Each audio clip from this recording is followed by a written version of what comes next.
One piece chapter 1154 आ गया है और इसका जो मेन फोकस है हमारे पास वो है रॉक्स डिसरबैक। ओडा सेंसर ने जो डिजाइन किया ना रॉक्स का, वाह। मतलब भाई तुम बंदे को देखोगे ना, उसकी ऑरा देखो यार, तुम ऑरा देखो उसकी, क्या हो रहा है। अच्छा ये छोड़ते हैं, चलो हम चैप्टर का ब्रेकडाउन शुरू करते हैं। चैप्टर का नाम है I can't even die. Chapter शुरू होता है, हमें दिखाया जाता है एक एल्बफ का 63 ईयर्स अगो का फ्लैशबैक, जहाँ पे लिन लिन बिग मॉम ने एल्बफ के दो सबसे जो पुराने जायंट्स हैं, जारुल और जोरुल, उसमें से वो जोरुल को मार देती है और एल्बफ का एक बहुत बड़ा विलेज का हिस्सा वो तबाह कर देती है। इसके बाद हमें दिखाया जाता है सेम है एल्बफ बहुत सारे और हादसे फेस करता है, जिसके अंदर कुछ अननेचुरल वेदर कंडीशंस होती हैं जो आज तक कभी भी एल्बफ में ऐसी नहीं हुई थी। आग लग जाना, तूफान, तेज बर्फ, भूख और ठंड से मर रहे थे लोग, ये सब कुछ। इसी चैप्टर में हमें ये भी पता चलता कि पिछले चैप्टर में जो क्वीन एस्ट्रिड ने लोकी को फेंक दिया था नीचे अंडरवर्ल्ड के अंदर, लोकी इतनी छोटी उम्र में वापस ऊपर चढ़ के आ जाता है, बहुत घायल आता है लेकिन ऊपर आ जाता है। उसके बाद एक गार्ड लोकी को क्वीन एस्ट्रिड के पास लेके जाता है, लेकिन फिर उसकी जो मॉम की रिएक्शन है ये देखो। क्वीन एस्ट्रिड बोलते हैं कि जो भी एल्बफ पे हो रहा है वो सब कुछ इसकी वजह से हो रहा है, उसको अकस प्रिंस बोलती हैं। वो ये भी बोल देती है इतना एक्सट्रीम होकर कि ये सब कुछ इसलिए हो रहा है क्योंकि ये लोग लोकी को मार नहीं आ पाए पैदा होते ही। गार्ड वहां पे बोलता भी है कि ये सब कुछ जो हो रहा है ये कोइंसिडेंट है। जाता है कि लोकी उसकी मॉम की तरफ हंस के देखता है, लेकिन वो बोलती है कि इसको यहाँ से लेके चले आओ, इसकी आंखें निकाल के फेंक दो, ये मेरी तरफ हंस के देख रहा है, ये मेरी तरफ आ रहा है। वहां पे फिर हमें दिखाया जाता है कि लोकी रो रहा है। मुझे ये बताने दो कि ये अभी अभी लोकी पैदा हुआ है और ये सब कुछ इसके साथ हो रहा है। तो भाई Loki from day one was suffering level का, भाई सफरिंग तो उसकी शुरुआत से पैदा होते ही शुरू हो गई थी। पहले पैदा होते ही इसको नीचे फेंक दिया, फिर बस प्यार व्यार तो बहुत दूर ही बात है, छोड़ो। आगे हमें दिखाया जाता है कि क्योंकि वहाँ पे हालात इतने ख़राब हो गए थे, लोगों को खाना नहीं मिल रहा था, कुछ भी नहीं मिल रहा था, तो एक विलेज के जो जायंट्स थे वो दूसरी विलेज पे जाके हमले करके लूट रहे थे, सबको मार रहे थे, तबाही मचा रहे थे। आगे हमें बताया जाता है कि ये वाले जो एक्शन ये लोग ले रहे थे, इससे और ज़्यादा मसले हो रहे थे आगे जायंट्स जाके बोलते हैं कि जो भी हो रहा है ये सब कुछ उस प्रिंस की वजह से हो रहा है जो कैसल में पैदा हुआ है, मतलब लोकी को बोलते हैं वो लोग। तो वो लोग जाते हैं उसके बड़े भाई हज हजरुद्दीन, आई थिंक ये प्रोनाउंसिएशन होती है, गलत हुई तो माफ़ कर दें। तो हजरुद्दीन और आयडा के पास जाते हैं और तो हजरुद्दीन को बोलते हैं कि क्योंकि तुम उसके बड़े भाई हो इसलिए तुम्हें सेक्रीफाइस बनना पड़ेगा लोकी के लिए। वहाँ पे आयडा आ जाती है और फिर बोलती है कि ये बहुत ज़्यादा क्यूट है और इसको नहीं मारो, ये सबसे ज़्यादा बहुत ज़्यादा लंबी ज़िंदगी जिएगा। फिर वहाँ पे जो जायंट होता है वो आयडा के ऊपर अटैक कर देता है, लेकिन वहाँ पे किंग हेरल्ड आ जाता है और उसको रख के मुक्का, मतलब सही मारा सही। फिर वहां पे किंग हेडल बताता है कि हमें आपस में लड़ना नहीं चाहिए, और फिर बाकी सब भी किंग हेडल को देख के आके बहुत खुश हो जाते हैं। फिर हमें पता चलता है कि किंग हेडल को सब कुछ पता चल गया है कि लोकी का पैदा होना और जो हालात चल रहे हैं, इसलिए वो किंग हेडल बाहर थे, वो ट्रेड के रिलेशंस बना रहे थे बाकी सारी कंट्रीज के साथ। फिर हमें आगे जाके बाद में पता चलता है कि किंग हेरल्ड की मदद से बहुत सारी कंट्रीज एल्बफ के अलायंस में आ चुकी हैं, बहुत सारे एलाइज ढूंढ लिए हैं एल्बफ ने।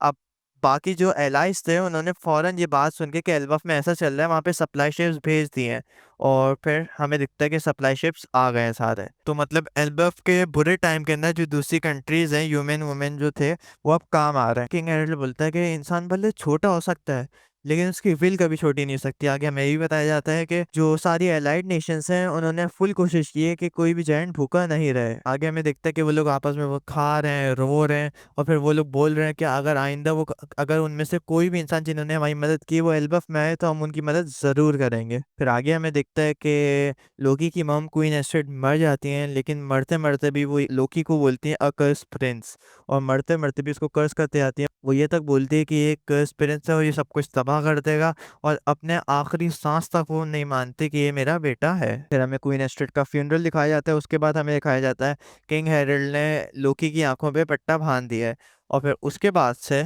यहीं से लोकी पट्टा बांध के हमेशा रखते हैं, जैसे कि अभी हम करंट टाइमलाइन में देख रहे हैं। फिर आगे जाके हमें बदलता है कि लोकी एक ऐसी कंडीशन के साथ पैदा हुआ है जिस जो उसकी आंखों को अफेक्ट करता है। किंग हेरल्ड उसको बहुत हंसाने की कोशिश करते हैं लोकी को, लेकिन वो नहीं हंसता, वो ये बोलता है कि अब तो इसकी माँ गुजर गई है, कैसे हंसेगा। और हमें तब ये पता चलता है कि लोकी ने कुछ ही महीने पैदा होने के बाद बिल्कुल लव के ऊपर यकीन ही नहीं था उसको उस कॉन्सेप्ट पे। फिर आगे हम देखते हैं कि किंग हेरल्ड ने दूसरी कंट्रीज के साथ और एलाइज बनाना शुरू कर दी और ट्रेड और रिलेशंस बनाना शुरू कर दिए। अब एल्बफ की हालत बेहतर हो रही है। लोकी का केयर टेकर एस्ट्रेड के भाई बना दिया जाता है, जो उसको फिर से तंग करता है। फिर अगले पैनल पे हमें दिखता है कि आइडा ने एक अंडरवर्ल्ड पे बार खोल लिया है, जो बहुत खतरनाक जगह है, लेकिन ये लोग यहाँ पर सब खुश हैं। फिर हमें एक 7 साल का टाइम स्किप दिखता है उस करंट टाइमलाइन से 57 ईयर्स अगो के हिसाब से, जिसके अंदर हमें पता चलता है कि किंग हेरल्ड आता है जारुल के घर पे और जारुल उससे रेवियरी के एक्सीडेंट के बारे में पूछता है। यहाँ पे हमें पता चलता है कि किंग हेरल्ड को कोई इनविटेशन नहीं था,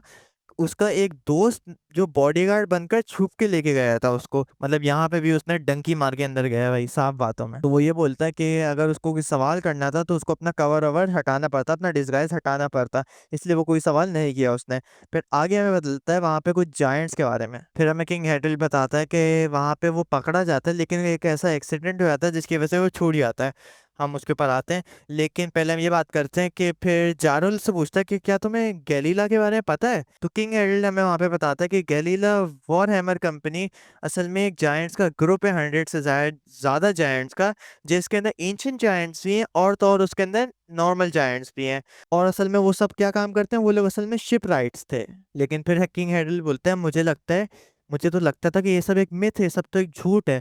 लेकिन फिर वहाँ पे वो कंफर्म करता है जारुल कि नहीं, वो सच था। चारुल ये बोलता है कि नहीं, उन्होंने बहुत ज़्यादा ट्रैवल किया है और उनका आखिरी फाइनल लेटर उसने ही रिसीव किया था, जहाँ पे उन्होंने उसमें उनको पता चला था कि उन्होंने एक बहुत खतरनाक एनिमी फेस किया, जिसकी वजह से वर्ल्ड गवर्नमेंट ने शायद उन्हें फ्रीज चैम्बर में प्रिजर्व कर लिया है।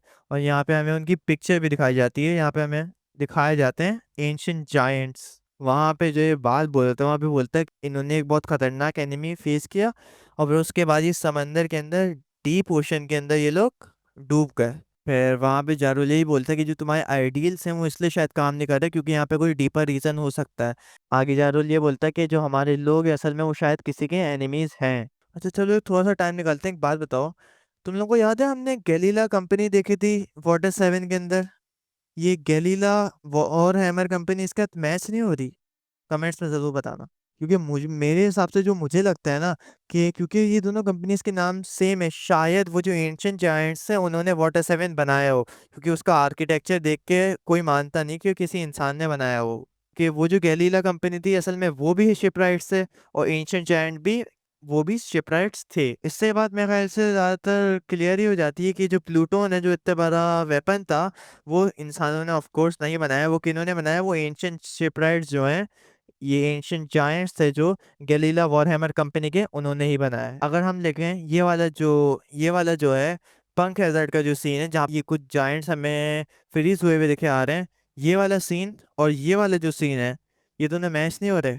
इससे हमें पक्का पक्का समझ आता है कि ओडा इज अगेन कुकिंग। उससे हमें पक्का पक्का अब तो साबित हो रहा है कि वर्ल्ड गवर्नमेंट वालों ने इन लोगों को फ्रीज करके, एंशिएंट जायंट्स को जो टैलेंटेड थे क्योंकि बहुत, इनको एक पंक हैजर्ड में फ्रीज करके रख लिया है। क्यों? ऑफ कोर्स इसलिए क्योंकि इन्होंने ओरिजिनली एंशिएंट वेपन्स इन्होंने बनाए थे। अब जाहिर सी बात है, ये भी सवाल होगा कि क्यों इनको मार क्यों नहीं दिया, मतलब इनको मार देते डायरेक्ट, इनको फ्रीज क्यों किया इन्होंने? जाहिर सी बात है, वर्ल्ड गवर्नमेंट वालों का क्या काम है, उन्होंने कुआं क्या किया, उसको वेपन बना दिया। तो इनका भी डीएनए इस्तेमाल करके वेपन ही बनाना चाह रहे होंगे, जिस तरह बाकी सारे वॉरलॉर्ड्स का बनाया था। हमें चैप्टर 906 के अंदर ये भी दिखाया जाता है कि ईमू एक बहुत बड़े फ्रीज चेम्बर बोल लो उसको, उसके अंदर जाता है, वहां पे स्ट्रॉ हेड भी फ्रीज हुआ होता है, और भी बिल्कुल एक वो अलग जगह होती है जहाँ पे बहुत बड़ी जगह है। क्या पता यहाँ पे जायंट्स हो सकते हो, पंख हेजर्ड पे ना हो। फिर अब वापस सीन शिफ्ट होता है लोकी के ऊपर, जहाँ पे एस्ट्रेड का भाई जब उसको संभाल रहा है, वो बोलता है मेरी बहन तेरी वजह से मर गई है। फिर हमें ये बताया जाता है कि जो स्टुअर्ट था उसकी बॉडी हमें मिलती है रेलम ऑफ डेथ के अंदर, मतलब अंडरवर्ल्ड के अंदर। तो ये बात साफ है किसने टपकाया होगा उसको, लोकी ने उसको टपका दिया। अब फिर से हमें टाइम स्किप दिखाया जाता है 8 साल का, मतलब करंट टाइमलाइन से 48 ईयर्स अगो। हमें दिखाया जाता है कि एल्बफ बहुत सारी ट्रेड कर रहा है, बहुत एडवांस हो रहा है। ये भी बताया जाता है कि किंग हेरल्ड का जो असल में ड्रीम है कि ये है कि एल्बफ के लोग हर जगह एक्सेप्ट हुए जाए। फिर वहां पे हमें दिखाया जाता है लोकी और हजरुद्दीन का असल में पड्डा शुरू हो गया बेचारों का आपस में, और लोकी उसको पेल रहा है, सही से पेल। वहां पे असल में लोकी आता है और लोकी ना सबको तब बोलता है, साफ साफ बोलता है कि जो कमजोर लोग हैं उनको मार दिया जाए। वहां पे हजरुद्दीन आता है और बोलता है कि किंग हेरल्ड ने इतनी मेहनत की, फालतू में रोने का रहता है। वहां पे वो बोलता है, लोकी साफ साफ बोलता था कि किंग हेरल्ड जो है असल में वो गधा है। वहां पे हजरुद्दीन बोलता है कि अगर तू शायद में पड़ा है तो ज्यादा फुदक मत। तो लोकी वहां पे उसको फुल पेलना शुरू कर देता है।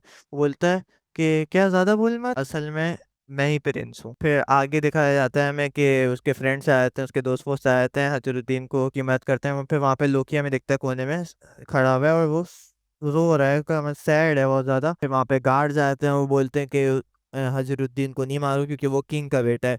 तो वो लोकी वहाँ पे उनको मारना शुरू करता है और बोलता है कि मैं हूँ कि असल में प्रिंस वो नहीं है।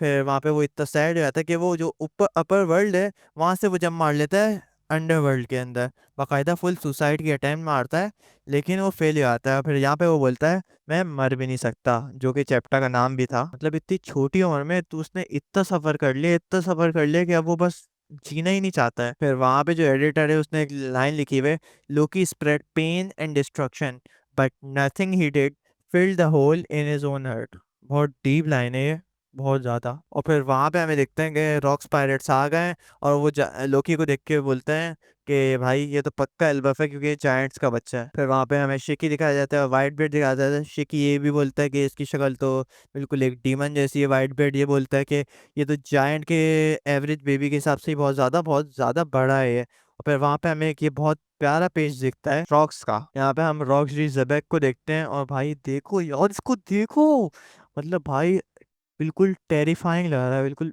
उधम फाड़ू बना है। और फिर हमें ये बताया जाता है कि किंग एरल्ड 8 साल जो पहले हुआ था ना सीन, वो वहां पे वो जेबेक के साथ मिला था। और फिर वहां पे जेबेक ने एक पंच के अंदर ना एक एडमिरल को सुला दिया था और फिर वहां से वो फरार हो जाता है बगैर किसी ट्रेस के, बगैर। और फिर उसके बाद फिर वहां से वो भाग जाता है। तो उसके बाद फिर उसको वांटेड मैन डिक्लेयर कर दिया था और बहुत बड़ी एक बाउंटी के साथ। फिर वहां पे जेबेक लोकी को बोलता है कि मैं तुझसे 2 सवाल पूछूंगा और मुझे दोनों सवाल का हाँ में आंसर चाहिए क्योंकि मैं ना सुनने का आदी नहीं हूँ। और 2 सवाल हैं। पहला सवाल था कि ये जायंट्स का लैंड एल्बफ ही है ना, और क्या किंग हेरल्ड यहीं पर है। और ये चैप्टर यहाँ पे खत्म होता है, लास्ट पैनल था ये।